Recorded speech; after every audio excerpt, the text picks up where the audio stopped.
আসসালামু আলাইকুম। Digital maker এই চ্যানেলের পক্ষ থেকে আপনাদের সবাইকে জানাই আন্তরিক শুভেচ্ছা ও অভিনন্দন। তো দর্শক, আমার টেবিলের পরে আপনারা দেখতেই পাচ্ছেন দুইটা ট্রান্সফর্মার আছে।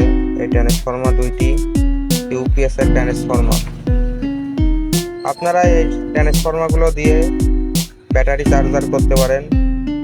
সুন্দর এম্পিয়ার লোড নিতে পারে এই ট্রান্সফর্মার। তো যেটা দেখতে পাচ্ছেন এটা 1200 ভিএ ইউপিএস এর ভিতরে থেকে থাকে। এই ট্রান্সফর্মারগুলো অনেক শক্তিশালী। এই ট্রান্সফর্মার দিয়ে আপনারা চাইলে 24 ভোল্টও করে নিতে পারেন।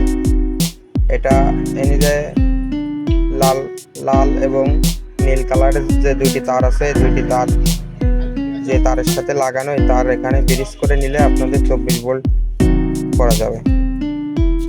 এবং এই সবুজ আর কালো তার, এই দুইটা হলো আপনারা সরাসরি 220 ভোল্ট ইনপুট করতে পারবেন।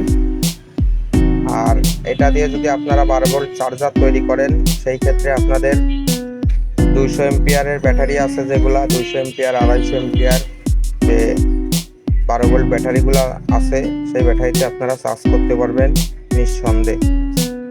তো আপনারা যদি এই ধরনের যে কম্পিউটারের পাওয়ার সাপ্লাই আছে, এই পাওয়ার সাপ্লাইয়ের কোয়ালিটি আপনারা চাইলে সেট করে নিতে পারেন। পাওয়ার সাপ্লাই অনেক পুরাতন ভাঙ্গির দোকানে পাওয়া যায়।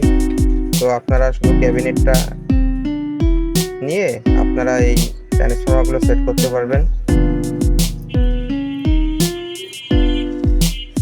দর্শক, এটা দেখতে পাচ্ছেন, এটা আমি আগে থেকে ডায়োড লাগিয়ে নিয়েছি।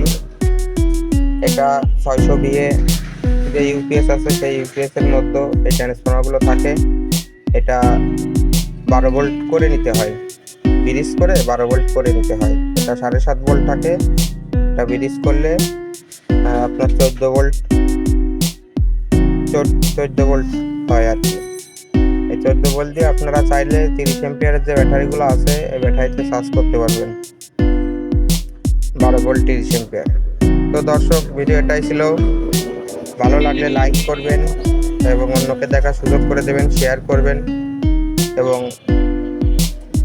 আমার পাশে থাকবেন। আর আমার চ্যানেলে নতুন হয়ে থাকলে চ্যানেলটি সাবস্ক্রাইব করে আমার পাশে থাকবেন। আপনাদের ভালোবাসায় সাপোর্ট পেলে আরও নতুন নতুন ভিডিও আপনাদের উপহার দিতে পারবো। ধন্যবাদ।